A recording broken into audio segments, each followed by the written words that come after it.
if you are an SMMA owner in 2022, I'm going over just a couple of strats that you could be using to book at least 20 to 30 sales calls a day. I know that might seem like a lot for some of you who are just beginning or starting out, but I'm gonna go over the simple strats that I use to be able to book these calls out with predictability. Now, yes, this does require ad spend, and if you're wondering how I run my ads, you've probably seen them all over Instagram or Facebook.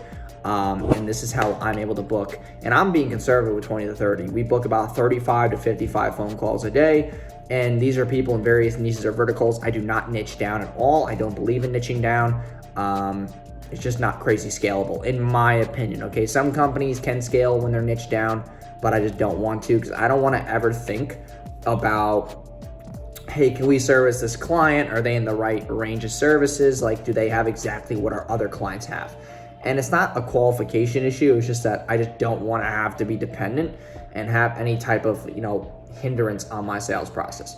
We had somebody at my event who does home services, and they said that they can't service more than one company in the same zip code. And that right there made me cringe, because what if you could completely destroy the local business market and have tons of clients in the same zip code? Like, who cares if they're in the same zip code? Because if I have someone who's interested in paying for my services and I have to say, hey, listen, like, you're within 9 miles of my competitor, we can't work with you, that's just not gonna fly with me. I would rather get hit by a bus than have to deal with that, because that doesn't really streamline the sales process, doesn't really make it crazy scalable, which really doesn't help you acquire more booked calls.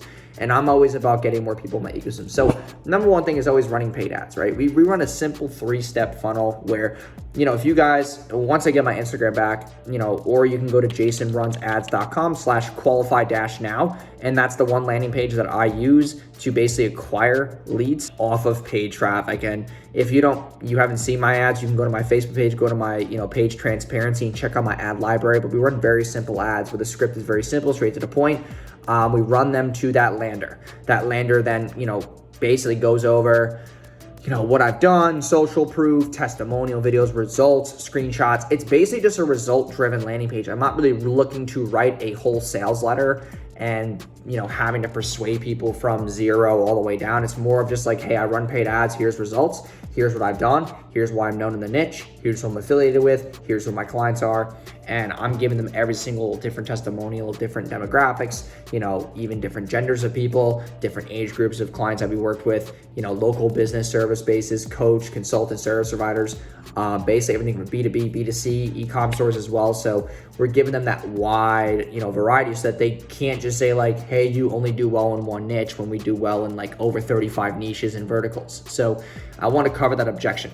The other thing is we always focus on FAQs. A lot of the stuff on our landing page are FAQ driven. So whatever clients have objections about or the sales team is getting, I then get relayed to me. I then fix up the landing page to beat those, whatever expectations or, frequently asked questions. Because if someone is wondering this one question, odds are 10,000 and 20,000 other people are wondering the same thing.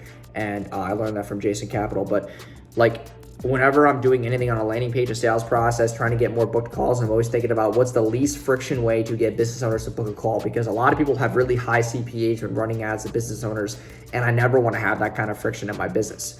So I'm more focused on pushing social proof more than a guarantee. A lot of people who don't have personal brands like I do, who have a name in the space, they need to focus more on their offer and just like a guarantee. I don't focus on any of those things, because I more so pitch myself and just the result-driven aspect, because I have, Instagram with 1 million followers. I have a bunch of press. I'm known in the space. People know who I am by now. After all the millions of dollars that I spent on ad spend alone, just pushing through my IG and Facebook page, people just know who I am by now. So most of the time now when my ads are running, it's more so like, this is their 5 to 10 touch point with me, seeing my ads, seeing me all over. Maybe they're getting annoyed. Or they're just looking to come back into my ecosystem. But that's more so my sales approach. When you're first starting out, you have to focus on a good offer. So one of the people that I'm working with for my event basically has an offer. It's like, hey, we'll get you 60 booked appointments guaranteed or your money back.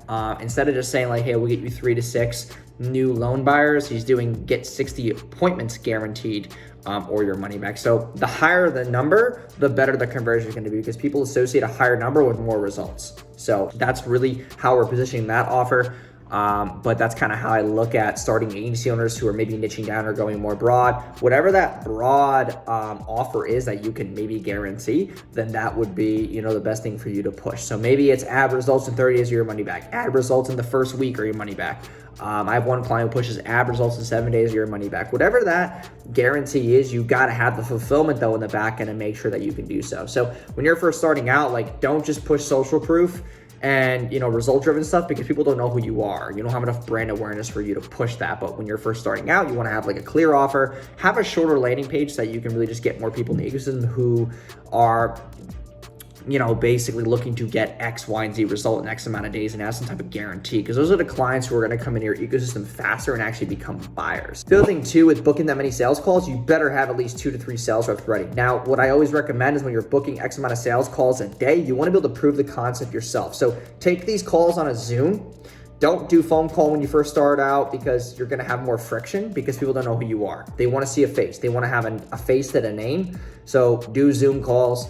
Make sure you have a sales script and a pitch deck. A pitch deck is basically just slides that explain your offer, explain results, explain deliverables, explain expectations, and how things actually work, so you don't really have much objections during the sales call. I feel like more of the objections during the sales call are how fast they're going to see results, what is required from me, how much are we going to be spending, what's the KPIs, what's the average cost per lead, what's the average cost per purchase, what else does your service offer than just ads? Because ad agencies are kind of proclaimed to be like quote unquote shit, because all you guys do is focus on ads, when we focus on way more than that. So we focus on your offer, your landing page, your copy, your backend automations, your AOV, your conversion rates, your LTV, how we track those numbers in the back end of the business to make sure that we're scaling you with predictability, because ads are not the only thing that you should be focused on. So those would be the biggest things that I would be focused on if you want to book that amount of sales calls a day. There are other programs out there where you can like buy trained virtual assistants who will do cold outreach on your behalf. But for you to have that cold outreach going, you need to have social proof as well to show in case studies or whatever the case may be. So I would try either the cold outreach method with VAs, or I would run paid ads to just a really small landing page. And like I said, I'll drop the links down below. You can literally click it in the description below to check out that link. But booking to 20, 30 sales calls a day, if you have a good offer and a guarantee, it should only require, less than $1,000 a day in ad spend, which for a lot of you right now is probably like, whoa. But if you have a VA, a VA can book you, 5 to 10 calls a day, probably for about $500 to $750. And that's really dependent on, because a cost per booked call should be between $50 and $100 if they're high quality business owners that, or wherever niche you're in or qualification that you're in. So that's the kind of KPI or metric that I'll be looking at to make sure that when you are booking calls, you're keeping your costs very efficient. Because if you have 10 people who are qualified to book a call with you, you better be closing 30 to 40% of qualified leads. If you close 30 to 40%, and I spend, let's say, $2,000 to get 10 booked calls at the highest rate, right? $200 a booked call. If I close 3 to 4, that's $2,000 to $3,000 a month. That's $8,000 to $10,000 a month off of $2,000. That's a 4 ROAS. So that's kind of where you want to be sitting with your ad spend or just KPIs in a business in general. So I hope this video gave you some perspective on what to be looking out for. If you want to use my landing page inspiration, go for it. But make sure you guys like, comment, subscribe down below for more videos just like this, so you can grow your agency this year, get more clients, tap into paid ads, and ultimately build a bigger business. So thank you guys for watching, and I'll see you guys in the next video.